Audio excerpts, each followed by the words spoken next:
What is going on, my dudes and dudettes? I'm showing you this Theyre. I woke up today, I've got a little bit of a cold.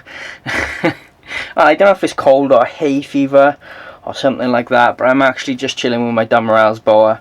She's just actually starting to shed out this morning. You got flakes of skin coming off her. Even though she's shedding, she's still lovely and tame. She honestly, absolute amazing to hold. Really, definitely one of my favourite species of snakes for sure. She's quite heavy to hold for a long time, but whatever. Anyway, as you can see by the topic of this video, today I'm gonna go over reasons why I love my Dumerils boas. Maybe 10 reasons, I don't know, 5 reasons. We'll see how many I can actually come up with. I don't plan these videos, it's all off the cuff. It gives it that more authentic feel. But yeah, we'll just get straight into it then, guys. Jesus, if I can hold her for that long, that is, because she's really heavy.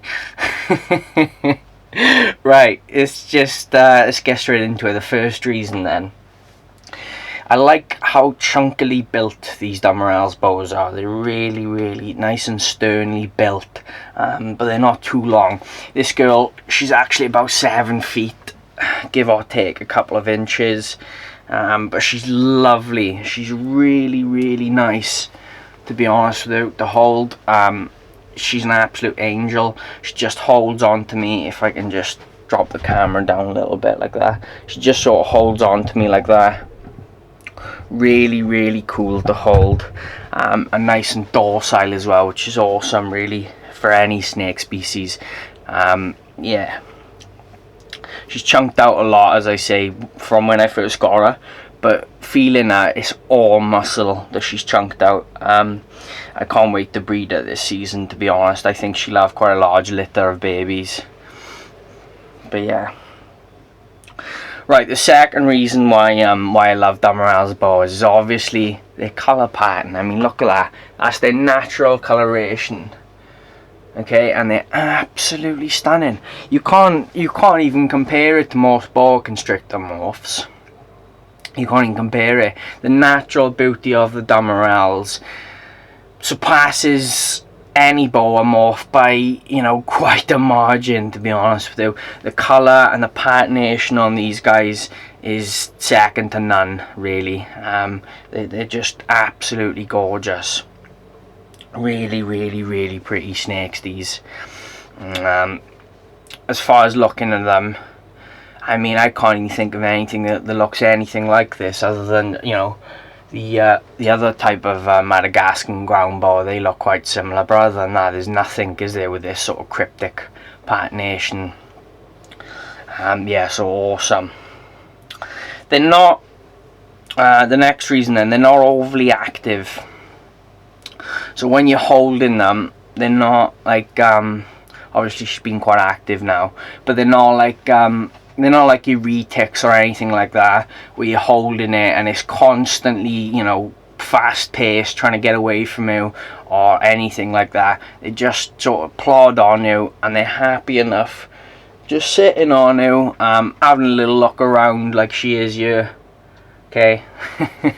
Just having a little look around, you know, having a bit of a nose or whatever. You know, like right now she's climbing up the wall. I mean, that shows how long she's getting, really. But yeah, you know, they're not overly active. And then what that means as well then is when you're thinking about viv size then, even though it's quite a large snake, you don't need to go extreme. A 4x2 or a 6x2 really is enough. It's plenty. A 6x2 would be enough. You know, even the biggest examples of Dumerils boas, really most Dumerils boas, especially in the UK, a 4x2 is going to be ample for the most part, because they're not that active. If I like to get my snakes out to free roam a lot, as you guys know, but when I get these guys out, they tend to just sit in one spot. They move around for a little bit, but they're just looking for somewhere comfy, and then they just stay there. You know what I mean? They're not active at all. They're quite lazy, in my experience anyway. Another thing I like about them is they don't require really super high temperatures. I think that's awesome then, because if you get one as a pet, you don't have to worry too much about obviously the heating bills, and more importantly then, if anything were to go wrong, say your heat lamp failed or whatever, the snake isn't going to be any immediate trouble. And obviously as well then, with that bonus, you don't have to worry as much about the ambient temp being too cool or whatever, because these guys do like it cool. I actually very rarely find these on the hot side, even after they've eaten. They're normally on the cool side, and I only keep the hot side at 88 degrees Fahrenheit, that is, and the cool end is around 80. But they're very rarely on the hot side, from what I've seen. They'll sometimes be on it after they've eaten, but not a great deal at all. Another reason why I love these guys as well then, they're uncommon. I had a massive job to find my pair. I really did. I got lucky finding these guys, but I'm so glad I did. They cost quite a lot of money. I paid £350 for my pair, but you know what, that's fine. I don't regret it at all. They're absolutely gorgeous. She's just shedding off sort of a little bit on my arm here, but she's lovely and tame, really docile, even when she's in shed. Another reason why I love them then, they're fantastic eaters. They absolutely smash their food most of the time, and that's why, like, since I've had them, they've chunked out a lot. But like I say, it is all muscle, you know, the chunkiness. I'll just show you sort of the if we can pick, yeah, see there's the little break that that's peeled off in my hands there. They're quite lightly coloured. Yeah, so they will refuse a meal now and again. They don't eat in the winter, from what I've heard from, you know, people that have kept them a long time. But you know, other than that, they're fantastic eaters. They're absolute machines. The next reason why I love them then, guys, is pretty obvious really. They're quite slow growing, and I think that's awesome, because you know, you could get one of these as a first snake if you get a neoate, you know, like a little juvenile baby, and it'll take absolutely years and years and years for it to grow, which I think is cool then, because you grow with the snake. And it sort of opens them up as well then for them to be, you know, be able to be kept by newer keepers, because they're quite easy to care for and they take so long to grow. I wouldn't have any issue selling these to someone that was new into the hobby at all.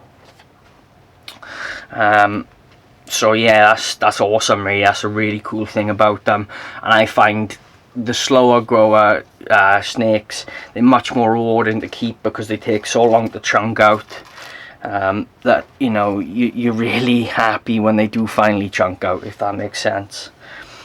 Yeah, so I think that's awesome. And obviously then, you know, they're not sort of prone to being power fed as well when they're juveniles as much as the common boas, which is great. They take a long time to breed, which is a positive and a negative in my opinion. The positive is then once they do breed, you know, they definitely are ready. But the negative is obviously you've got to wait longer. But luckily mine are 11 years old, so I can breed them this winter and not have any issues at all. I may hold some of the babies back, just because I really enjoy working with these species, to be honest. They're fantastic. Definitely my one of my favourite snakes for sure. God, what's she doing?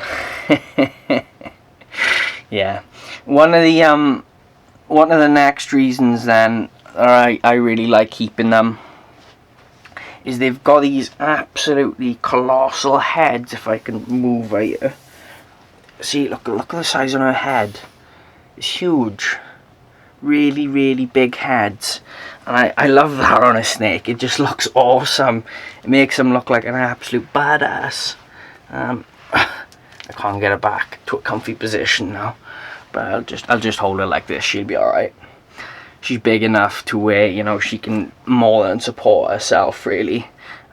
It's just I don't want her to fall, obviously, and I want to be comfortable as well when I'm holding her. And if I can, I do want it to be in the camera shot. She's so strong. They do huff and puff a lot. I think that's actually really cool as well. They're sort of, you know, they're quite huffy, if that makes sense, like kind of like a Burmese python is. They're very vocal snakes. And I don't know, I think that's kind of cool, really. It's different to what I'm used to.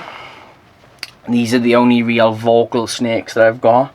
I really enjoy that as something different. But yeah, I would definitely recommend, if you get the opportunity to pick one of these up, 1,000,000% I would. I wouldn't sell these for the world, to be honest. They're awesome. They used to be really popular back in like the 90s and stuff, but you don't see them around that much now. But I think they'll make a comeback if I can help it, because they're awesome. They really are awesome. But thanks for watching, guys. I have no idea how many reasons that was. As I say, I just do these videos off the cuff.